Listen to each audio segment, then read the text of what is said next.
Hello students. कल हमने concentration के बारे में पढ़ा था और वहाँ पर ने बताया था कि कंसंट्रेशन को दो तरह से वहाँ पर रिप्रेजेंट कर सकते हैं। एक तो था क्वालिटेटिव रिप्रेजेंटेशन और उसमें हमने देखा था कि सॉल्यूशंस को डाइल्यूट या कंसंट्रेट बोला था और ये नहीं बताया था कि एक्चुअल क्वांटिटी कितनी है। रिस्पेक्टिव क्वांटिटी बताई थी कि दूसरे से कम है या ज्यादा है सॉलिड की क्वांटिटी वहां पर। उसके ऊपर ने कल बात की थी, पिछले लेक्चर में बात की थी। और आज हम पढ़ेंगे कि क्वांटिटेटिव रिप्रेजेंटेशन ऑफ कंसंट्रेशन। ठीक है, तो दूसरा लेक्चर है ये सॉल्यूशन का।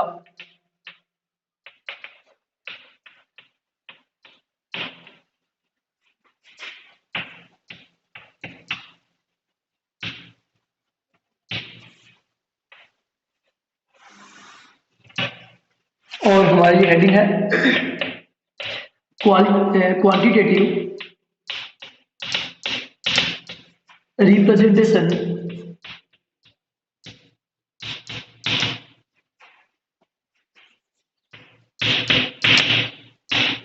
Of concentration. Quantitative representation of concentration, तो देखिएगा इसके अंदर हम एक्चुअल क्वांटिटी को रिप्रेजेंट करेंगे। उसमें कई तरह से इसको रिप्रेजेंट करते हैं कंसंट्रेशन को। पहला जो है वो अपन पढ़ने वाले हैं यहाँ पर वेट परसेंटेज या मास परसेंटेज।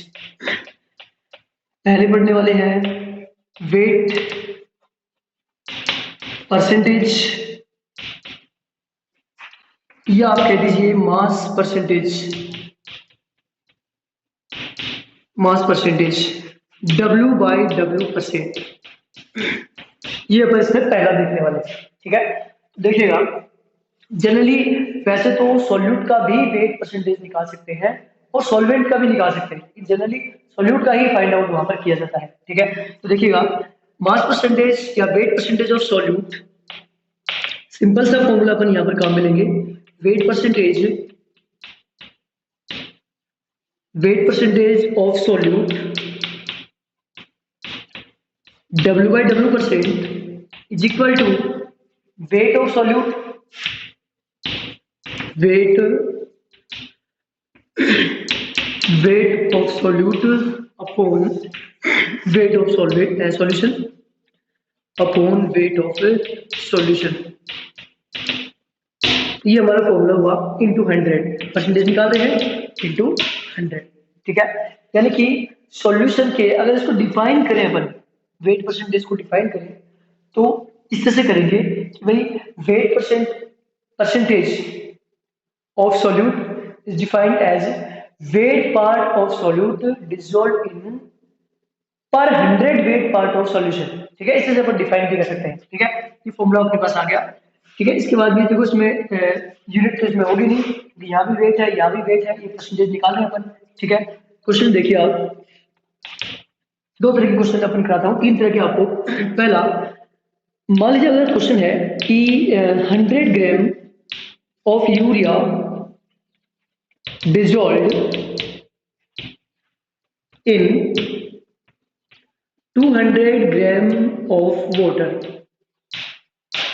ठीक है, to make a binary solution, to make a binary solution।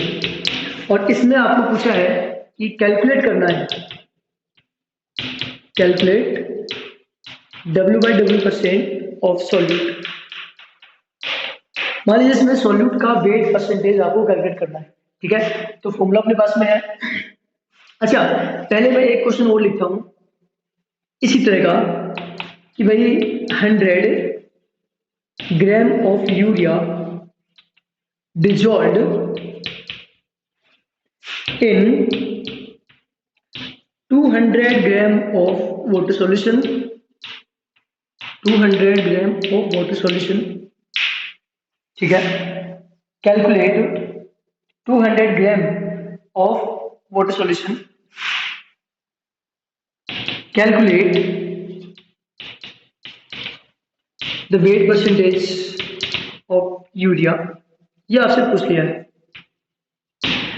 तो देखिए लैंग्वेज देखने से क्वेश्चन दोनों एक जैसे ही लग रही हैं। यहाँ पर लिखा है मैंने कि 100 gram of urea dissolve in 200 gram of water.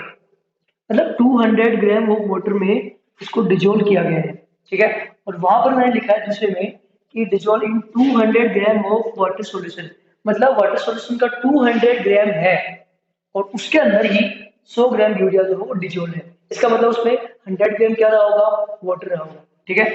यहाँ पर तो मैंने सॉल्यूशन का ही मास आपको दिया हुआ है और यहाँ पर जो मास दिया हुआ है वो सॉल्यूट का अलग दिया हुआ है, सॉल्वेंट का अलग दिया हुआ है। तो क्वेश्चन की लैंग्वेज को पढ़ने में आप बिल्कुल ध्यान रखेंगे। तो अगर इसको अपन सोल्व करें तो पहले वाले का सॉल्यूशन आया कि भाई W/W percent is equal to weight of solute, solute यहाँ पर यूरिया है तो वेट ऑफ सॉल्यूट कितना आया 100 ग्राम, ठीक है। दूसरा वेट ऑफ सॉल्यूशन, सॉल्यूशन में यूरिया भी है और वाटर भी है, दोनों का ऐड करेंगे अपन 100 प्लस 200 और परसेंटेज निकाल रहे हैं इंटू 100। तो इस तरह को सोल्व करेंगे 100/300 इंटू 100, ये जीरो तो यहाँ पर कैंसिल हो जाएंगे और यहाँ पर देखेंगे तो आप 33.33% आ जाएगा। दूसरे का सॉल्यूशन अपन देखें, दूसरे क्वेश्चन का, तो दूसरे क्वेश्चन में तो 200 जो है वो सॉल्यूशन का ही वेट दिया हुआ है, 200 gram of water solution, water solution का ही 200 ग्राम है, उसी के अंदर जो 100 ग्राम यूरिया है। तो वहां पर अपन सोल्व करेंगे तो W/W percent is equal to 100/200 into 100, तो यहाँ पर जो है वो 50% ही आ जाएगा। दिख रहा है आपको 200 में से 100 है, इसका मतलब वो 50% है। तो आप ये ध्यान रखेंगे क्वेश्चन की लैंग्वेज जो है वो क्या है। अच्छा, इसमें सबसे इंपॉर्टेंट चीज क्या ध्यान रखनी है आपको कि यूनिट आपको सेम रखनी है, मतलब ये आपने ग्राम में रखा है तो ये भी किसमें रखेंगे, ग्राम में ही रखेंगे। हो सकता है क्वेश्चन में जो वो सॉल्वेंट का केजी में दिया हो, सॉल्यूशन का केजी में दिया हो, सॉल्यूट का ग्राम में दिया हो, तो आप उसको चेंज कर लेंगे और दोनों के यूनिट सेम रखेंगे। अगर आपने सॉल्यूट का वेट ग्राम में रखा है तो सॉल्यूशन का भी ग्राम में ही रखेंगे। ये आपने केजी में रखा है तो ये भी आप उसमें केजी में ही रखेंगे। इस बात का बहुत ही खास ध्यान रखना है क्योंकि ऐसी छोटी छोटी मिस्टेक्स यहाँ पर हो जाती है, ठीक है। चलिए नेक्स्ट अपन बात करेंगे, ये तो देखा अपन ने वेट परसेंटेज के बारे में, दो क्वेश्चन अपन ने किए, चलो एक क्वेश्चन और कर लेते हैं, ठीक है। एक और क्वेश्चन करते हैं, हो सकता है आपको कि वेट परसेंटेज दे दे और मास पूछ ले आपको कि भाई कितना वहां पर चाहिए, ठीक है। तो देखो क्वेश्चन में लिखता हूँ यहाँ पर, calculate calculate the mass of calculate the mass of urea required to make 5% W/W water solution, 5% W/W water solution of urea in which it dissolved in मान लीजिए कि 500 ग्राम ऑफ वाटर, मतलब आपको 5% W/W सॉल्यूशन बनाना है जिसमें urea को 500 gram water में जो है वो डिजोल्व करना है, ठीक है। 5% बनाना है, ठीक है। और आपको कितना मास वहां पर यूरिया का चाहिएगा, जैसे आपसे क्वेश्चन कर लिया तो फिर से अपन वही अपना फॉर्मूला लगाएंगे कि भाई W/W percent is equal to क्या हो गया, वेट ऑफ। जब भी क्वेश्चन को सोल्व करेंगे, खास करके थ्योरेटिकल जब आप एग्जाम दे रहे होंगे, है ना, तो कॉम्पिटिटिव एग्जाम में आपको ये करने की जरूरत नहीं है। Weight of solute upon weight of solution into 100 is equal to आ जाएगा वेट ऑफ सॉल्यूट। सॉल्यूट कौन है, यूरिया, जो आपसे पूछा है उसको आप एक्स मान लीजिए। वेट ऑफ सॉल्यूट कितना मान लिया आपने, एक्स। इसको अलग से दिखा भी सकते हैं, भाई वेट ऑफ यूरिया मैंने एक्स मान लिया है, ठीक है। X upon weight of solution, तो सॉल्यूशन में यूरिया भी होगा और जो है वो वाटर भी होगा जो कि 500 ग्राम्स है, इनटू क्या करेंगे 100, ठीक है। तो ये W/W परसेंट दिया हुआ आपको 5, तो ये आ गया 5। और अब इसमें आप इसको सॉल्व करके एक्स की वैल्यू निकालेंगे, वो सिंपल आप निकालेंगे, ठीक है। तो इस तरह का क्वेश्चन भी आपके आ सकता है, ठीक है। अच्छा एक चीज और कि आपको ये चीज भी पता होनी चाहिए कि W/W परसेंट अगर लिखा हुआ है तो उसका मीनिंग क्या है, ये आपको पता होना चाहिए। मान लो कहीं पर लिखा हुआ है कि भाई यहाँ पर 15% W/W water solution of sucrose, ये आपसे लिखा हुआ है कहीं, ठीक है, कि भाई इसका मतलब क्या निकालेंगे आप। कहीं लिखा हुआ है कि 50% W/W weight by wait water solution of sucrose, तो यहाँ पर सॉल्वेंट तो कौन हो गया, वाटर। और सॉल्यूट कौन हो गया, सुक्रोज यानी कि डोमेस्टिक शुगर। ठीक है, तो अब इसमें आप देखिए कि क्या मतलब निकालेंगे अपन, कि मान लीजिए क्वेश्चन ही है मान लीजिए ये, ठीक है, तो इसका मतलब क्या निकालेंगे कि अगर सॉल्यूशन को 100 ग्राम माने, if solution is equal to 100 gram, then sucrose is equal to कितना आ जाएगा, सुक्रोज इज इक्वल टू कितना आ जाएगा 15 ग्राम। ठीक है, और फिर आपको अगर सॉल्वेंट का भी वेट चाहिए तो वाटर कितना आ जाएगा इसमें, वाटर इज इक्वल टू आ जाएगा 100 माइनस 15 इज इक्वल टू ये आ गया 85 ग्राम्स। मतलब इस तरह से रेस्पेक्टिव क्वांटिटी को आप मान सकते हैं क्वेश्चंस को सॉल्व करने के लिए, क्योंकि बहुत सारे क्वेश्चन में ये नॉलेज जो है वो आपको काम में आएगी। ठीक है, इसलिए मैंने आपको ये बता दी है। दूसरा जो है वो वॉल्यूम परसेंटेज की बात करेंगे। दूसरी कंसंट्रेशन की यूनिट है जो मैंने आपको लिखवाई थी, वो है वॉल्यूम परसेंटेज।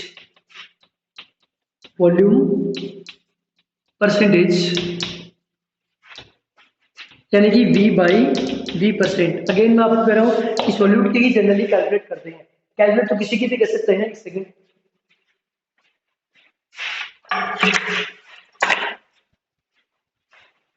कैलकुलेट तो किसी के भी कर सकते हैं, लेकिन जनरली सॉल्यूट की ही कैलकुलेट करते हैं। ठीक है, तो फिर से अपना वही डेफिनेशन तो बिल्कुल सिंपल है कि सॉल्यूशन के 100 वॉल्यूम पार्ट्स में सॉल्यूट के जितने वॉल्यूम पार्ट डिसॉल्व होंगे वही इसका जो है वॉल्यूम परसेंटेज है। ठीक है, तो यहाँ पर फॉर्मूला आ गया अपने पास से कि volume percentage of solute V/V% is equal to volume of solute upon volume of solution into 100। लेकिन आपको फिर से यहाँ पर वही चीज ध्यान रखनी है कि जिस यूनिट में आपने सॉल्यूट का वॉल्यूम लिया है उसी यूनिट में आप सॉल्यूशन का भी वॉल्यूम लेंगे। ये अगर आपने ml में लिया है तो ये भी आप ml में लेंगे, अगर ये आपने लीटर में लिया है तो ये भी आप लीटर में लेंगे। इसका आप खास ध्यान रखेंगे। ठीक है, ये सिंपल सा यहाँ पर फॉर्मूला हो गया। क्वेश्चन मैं आपको एक क्वेश्चन बता देता हूँ, उसमें क्वेश्चन बिल्कुल वैसे ही होगा जैसे उसके अपन ने वेट परसेंटेज में किए थे। ठीक है, जैसे मान लीजिए आपको लगे 2 ml ऑफ, या ज्यादा ले लीजिए आप 20 ml of alcohol dissolved with 30 ml of water। ठीक है,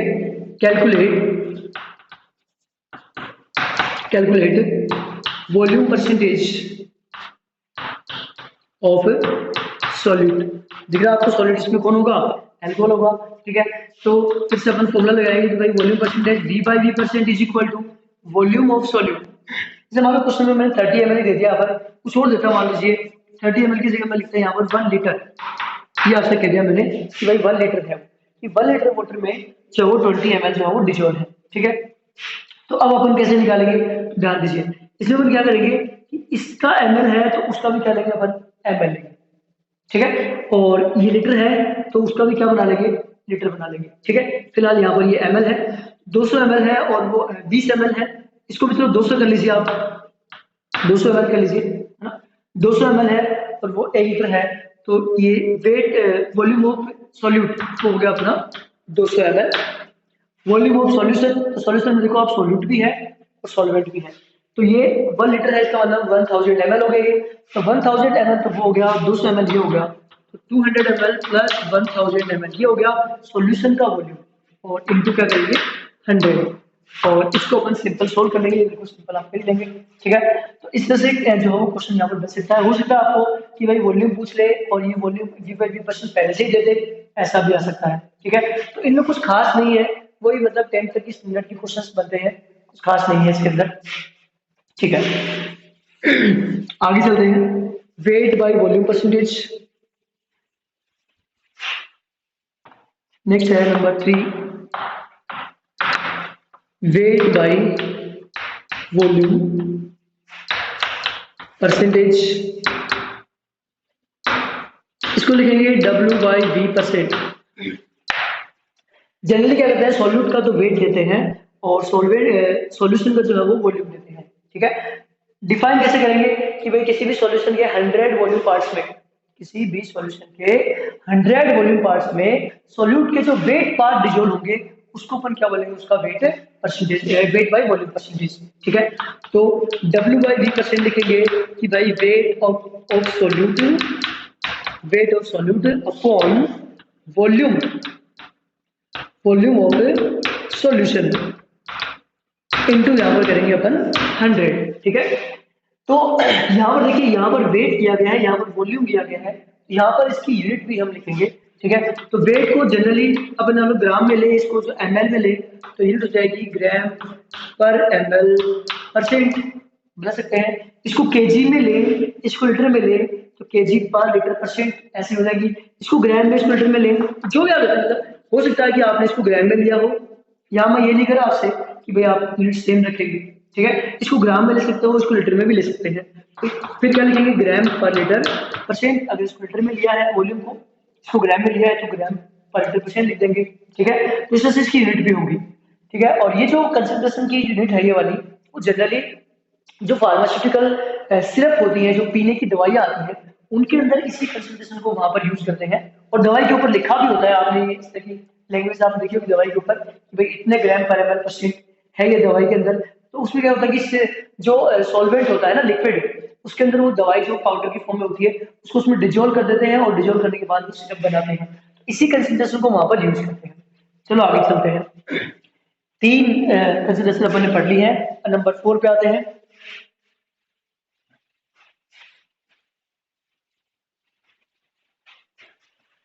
नंबर 4 ले रहे हैं यहाँ पर ppm concentration. ppm concentration, ppm concentration. तो देखिएगा ppm कंसंट्रेशन क्या होती है, जब, क्यों, पहली बात तो ये कि इसको कब इस कंसंट्रेशन को जो अपन यूज में लेते हैं। ठीक है, जब सॉल्यूट की क्वांटिटी सॉल्यूशन में नेग्लिजिबल हो, बहुत ही कम हो, तब जनरली जो ppm कंसंट्रेशन जो फाइंड आउट करते हैं, या इसकी फॉर्म में अपन बताते हैं कि इसके अंदर जो कितना सॉल्यूट वहां पर डिजोल्व है। ठीक है, तो ऐसी कंडीशन ये यूज करते हैं, जैसे मान लो आजकल कोरोना वायरस का जो इन्फेक्शन जो चल रहा है, तो उसके अंदर क्या करते हैं कि जो डिसइंफेक्टेंट को स्प्रे कर रहे हैं, तो उसमें क्या करते हैं कि पानी वानी के अंदर, सॉल्वेंट के अंदर जो जनरली वाटर लेते हैं, तो वाटर में क्या करते हैं, उस जो जो अपने पास दवाई होती है उसको वाटर में डिजोल्व करते हैं, और ppm कंसंट्रेशन में ही उसको अपन डिजोल्व करके और फिर वो जगह जगह पर जो है उसको स्प्रे करते हैं डिसइंफेक्टेंट की तरह। ठीक है, तो ऐसे कंडीशन यूज करते हैं, जैसे गेहूं वगैरह की फसल में एल्ड्रिन वगैरह की जो दवाई है, तो एल्ड्रिन को वाटर में मिलाते हैं। ठीक है, और उसके बाद में जो है वो गेहूं की फसल पर जो स्प्रे करते हैं। इसके अलावा जो हर्बिसाइड्स होते हैं ना, खरपतवार को खेतों में मारने के लिए, तो वहां पर भी ppm कंसंट्रेशन में दवाई को पानी में मिक्स करके जो उसको स्प्रे करते हैं। ठीक है, तो वहां पर इसको यूज करते हैं। तो मतलब बताया मैंने आपको कि जब सोल्यूट की क्वांटिटी बहुत ही कम होती है, तब अपन जो है वहां पर ppm कंसंट्रेशन की फॉर्म में उसको डिनोट करते हैं। ठीक है, तो ये मतलब वो जब परसेंटेज ले रहे थे तब उसको 100 पे फाइंड आउट कर रहे थे, और जब ppm लेंगे तो 1 मिलियन पे, यानी कि 10 लाख पे उसको फाइंड आउट करेंगे। ठीक है, 100 की जगह पर। तो ppm कंसंट्रेशन का फॉर्मूला बिल्कुल सिंपल सा आ गया यहाँ पर, ppm concentration is equal to weight और volume part of solute upon weight और volume part of solution into, जब हम परसेंटेज निकाल रहे थे तो 100 से मल्टीप्लाई कर रहे थे, और अगर ppm मतलब ये हो गया पार्ट्स पर मिलियन। अगर फुल फॉर्म देखिए इसकी तो यह है पार्ट्स पर मिलियन। ठीक है, तो 1 मिलियन पे निकालेंगे तो 1 मिलियन से मल्टीप्लाई करेंगे, 1 मिलियन का मतलब हो गया 10 की पावर 6 या 10 लाख अपन कह सकते हैं। ठीक है, इसके ऊपर बेस एक क्वेश्चन कर लेते हैं सिंपल सा। मान लीजिए आपको दिया हुआ है कि 4 ml ऑफ, कोई भी लीजिए 4 ml ऑफ एल्ड्रिन, मान लीजिए 4 ml ऑफ एल्ड्रिन, ठीक है, इज डिजॉल्व इन कुछ भी मान लीजिए आप, जैसे कि मान लो मैं कह दूं 1000 लीटर ऑफ वाटर सॉल्यूशन, मतलब वाटर सॉल्यूशन का 1000 लीटर है और उसी के अंदर जो 4 ml जो एल्डिहाइड को डिसॉल्व किया गया है, ठीक है। और अब आपसे पूछ लिया कि calculate the ppm concentration, calculate the ppm concentration, ये आपसे पूछ लिया है। तो फॉर्मूला अपने पास में है ही है, ठीक है। तो पीपीएम कंसंट्रेशन जो है वो क्या आ जाएगी बताओ। यहाँ पर वॉल्यूम ऑफ सॉल्यूट जो कि 4 ml है, ठीक है। और वो वहां पर देखो लीटर में है, तो उसको भी अपन को एमएल में चेंज करना पड़ेगा। तो 4/ml में चेंज करेंगे तो 1000 × 10⁻³ है ना। 1 ml 1 litre is equal to 10⁻³ ml या 1000 ml। तो मल्टीप्लाई कर देंगे, यहाँ पर एमएल में चेंज कर दिया इसको भी, और ऊपर 10 की पावर कितना आ जाएगा 6। देखो 10⁻³ यहाँ पर ही है, यहाँ पर भी है, 6 हो गए, 6 और 6 कैंसिल आउट कर सकते हैं अपन, ठीक है। और ये इसको आ गया 4 ppm, आंसर क्या आ गया इसका 4 ppm, कि भाई वह 4 ppm जो कंसेंट्रेशन वहां पर मौजूद है, ठीक है। इस तरह से ये अपना अगला टॉपिक हुआ पीपीएम कंसेंट्रेशन, जो मैंने आपको फिर से बताया कि बता रहा हूँ कि भाई तब फाइंड आउट करते हैं जब सॉल्यूट की क्वांटिटी बहुत ही कम होती है। हाँ, ये जरूरी नहीं है कि आप वॉल्यूम ही ले, उसने इसका वेट लिया हो, ये ध्यान रखें। इसका भी वेट लिया, इसका भी क्या लेंगे, वेट लेंगे। इसका वॉल्यूम लिया है सॉल्यूट का, तो सॉल्यूशन का भी क्या लेंगे, वॉल्यूम लेंगे। ये आप जरूर ध्यान रखेंगे, ठीक है। चलिए आगे अपन बात करते हैं, नंबर 5 पे आते हैं।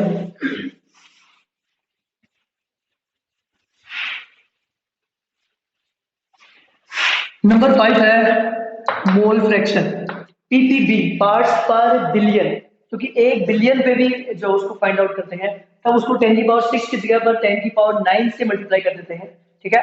वो अपने एनसीईआरटी में है नहीं, तो उसको मैं यहाँ पर डील नहीं कर रहा हूँ। बाकी कोई अंतर नहीं उसमें, 10⁻6 जहां पर लिया बने और 10�9 ले लेंगे, तो पीपीएम की जगह क्या आ जाएगा, पीपीबी आ जाएगा, पार्ट्स पर बिलियन आ जाएगा। बस इतना सही है, ठीक है।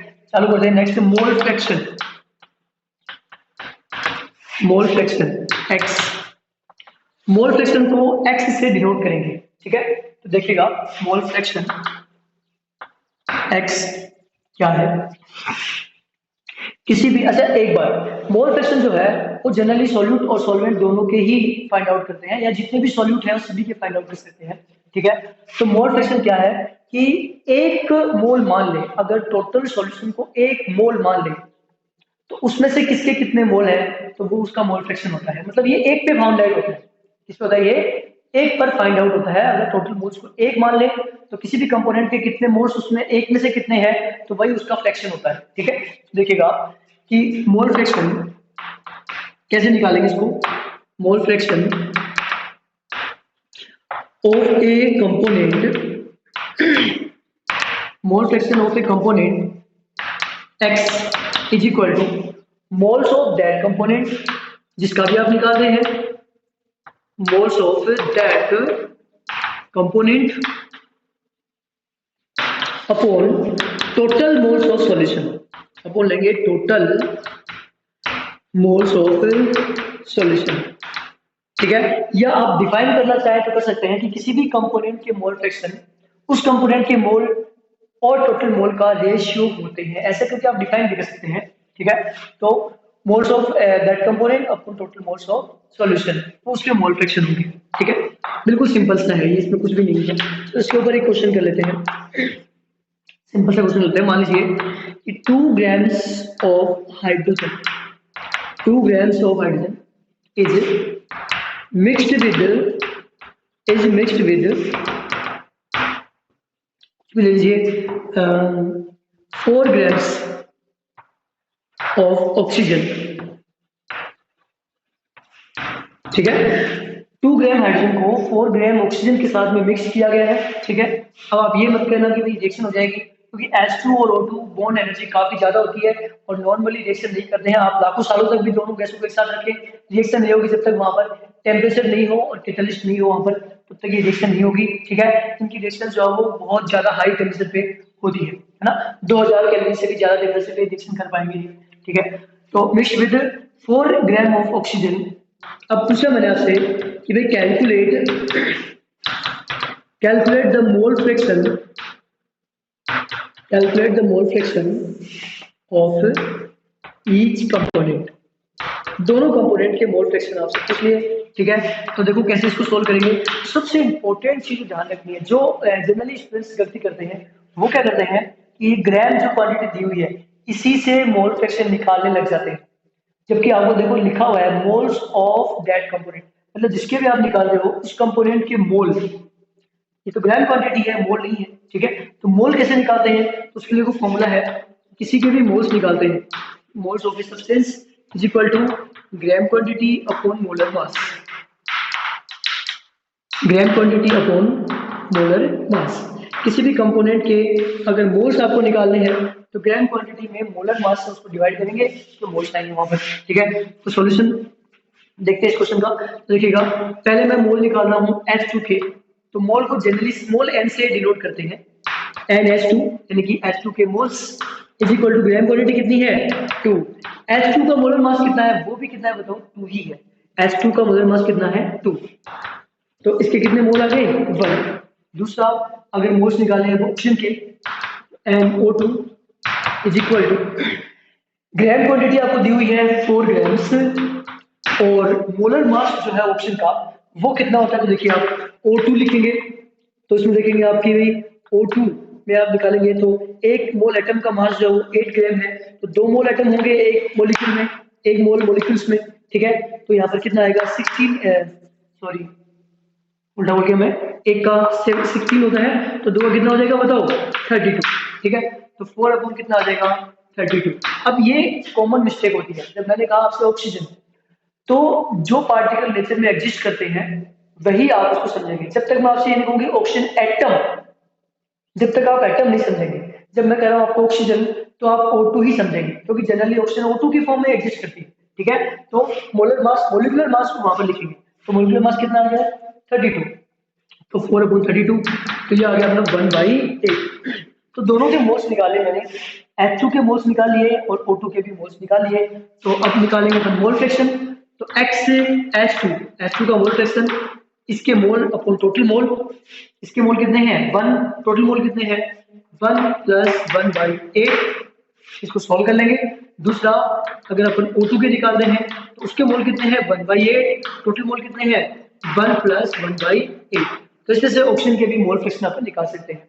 तो H2 के मोल फ्रैक्शन O2 के मोल फ्रैक्शन, या फिर अगर दो ही कंपोनेंट है तो एक ये निकाल लीजिए और दूसरे को 1 में से सब्सट्रैक्ट कर दीजिए, क्योंकि सम तो हमेशा कितना आना है 1, क्योंकि मैंने पहले बताया था आपको कि 1 में से ही निकाल रहे हो, अगर 1 में से एक कितना है तो बाकी का दूसरा है, ठीक है।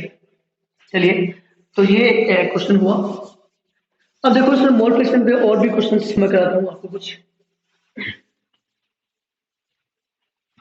जैसे मैंने क्वेश्चन दिया आपको कि कैलकुलेट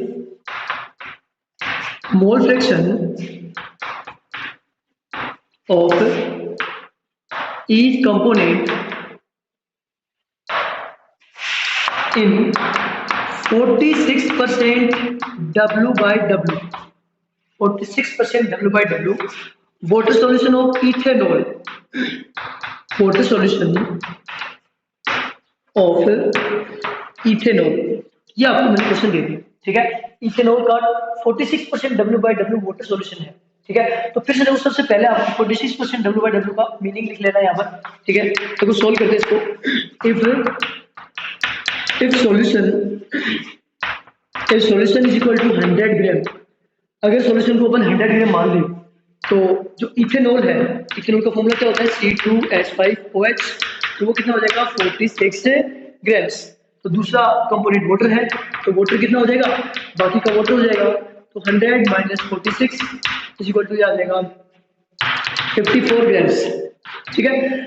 तो अभी दोनों की ग्राम क्वांटिटी आ गई। अब क्वेश्चन बिल्कुल पहले वाले से बन गया, तो NC2H5OH इथेनॉल के मोल निकाल रहे हैं, तो मोल निकालेंगे तो ग्राम क्वांटिटी अपन मोलर मास, तो बता दूं आपको कि मोलर मास निकाल सकता हूं इथेनॉल का, किस निकालेंगे कार्बन का एटॉमिक मास 12 है लेकिन 2 कार्बन 12 × 2 प्लस H का 1 है लेकिन वो 5 है, प्लस O का 16 है, H का 1 है, सब का अपन सम कर लेंगे तो ये हो गया 24 और 5 जो है वो कितना हो गया 29, और ये हो गया 30 40 46 ही है यहाँ पर, तो ये कितना आ गया इसका 1 मोल। अब वाटर के मोल निकालेंगे तो वो निकाल सकते हैं कि NH2O, वाटर की ग्राम क्वांटिटी यहाँ पर है 54 ग्राम से, और वाटर का जो मोलिकुलर मास अब आप जानते होंगे 18 होता है, तो यहाँ पर कितने मोल्स आ गए 3, तो दोनों के अपन ने मोल्स निकाले और अब निकालेंगे मोल फ्रैक्शन। तो इथेनॉल के mole fraction X C2H5OH is equal to इसके मोल अपॉन टोटल मोल। तो इथेनॉल के मोल कितने हैं 1, टोटल मोल कितने हैं 1 तो इथेनॉल के और 3 वाटर के, तो ये आ गया 1/4। अब होता है कि एक 1/4 आ गया, दूसरा कितना आएगा 3/4। ठीक है, ये निकाल लीजिए X H2O is equal to H2O के mole upon total mole is equal to कितना आ गया 3/4। तो मोल फ्रैक्शन निकालने के लिए पहले मोल निकालिए, उसके बाद में क्या निकालेंगे मोल फ्रैक्शन निकालेंगे। ठीक है, चलिए ये क्वेश्चन इस तरह का भी बनता है। इसके आगे बात करते हैं। तो अभी मैंने आपको ये चीज बताई कि मोल फ्रैक्शन का जो सम है वो हमेशा 1 होता है। ठीक है, थोड़ा सा इसको डिराइव भी कर लेते हैं। मान लीजिए कि 3 कंपोनेंट है A, B और C। ठीक है, A कंपोनेंट के NA मोल, B कंपोनेंट के NB मोल और C कंपोनेंट के NC मोल, इनको आप मिक्स करते हैं और इनको मिक्स करके अपन क्या बनाते हैं एक सॉल्यूशन बनाते हैं। ठीक है, तो इस सॉल्यूशन में अगर अपन X के A के अगर मोल फ्रैक्शन देखेंगे तो ये आएंगे इसके मोल अपॉन टोटल मोल, तो Na plus Nb plus Nc। अगर मोल फ्रैक्शन B के देखें अपन इसमें तो इज इक्वल टू आएगा इसके मोल अपॉन टोटल मोल, तो Na plus Nb plus Nc। अगर C कंपोनेंट की अगर मोल फ्रैक्शन देखें अपन तो X इज इक्वल टू आ गया C कंपोनेंट के मोल अपॉन टोटल मोल Na plus Nb plus Nc। ठीक है, अब अगर मान लो तीनों के मोल फ्रैक्शन का सम करें तो देखिएगा XA plus XB plus XC is equal to अपन करने वाले हैं तीनों की वैल्यू रख दीजिए। XA की ये वाली, XB XC की वैल्यू रख दीजिए, तो ये आ गया Na upon Na plus Nb plus Nc plus ये आ जाएगा Nb upon Na plus Nb plus Nc plus ये आ जाएगा Nc upon Na plus Nb plus Nc। ठीक है, अब इसमें एलसीएम ले लीजिए, तो एलसीएम आ जाएगा Na plus Nb plus Nc। तो इसको सॉल्व करेंगे तो ये आ जाएगा Na, ये आ जाएगा Nb प्लस Nc कट जाएगा। तो आप देख रहे हैं कि XA plus XB plus XC is equal to कितना आ रहा है 1, यानी कि मोल फ्रैक्शन का जो सम है वो हमेशा कितना आएगा 1 आएगा। इस सॉल्यूशन में कितने भी कंपोनेंट है, क्यों, क्योंकि अपन 1 में से ही निकाल रहे होते हैं कि 1 में से ये कितना ये कितना ये कितना ये कितना, तो सम तो हमेशा 1 आना ही है। ठीक है, बाकी इसको मैथमेटिकली भी आप ध्यान रखेंगे कि सभी मोल फ्रैक्शन का सम जो है वो 1 आता है। ठीक है, बस आज के लेक्चर में इतना ही, इसके बाद में अपन थर्ड लेक्चर में बात करेंगे।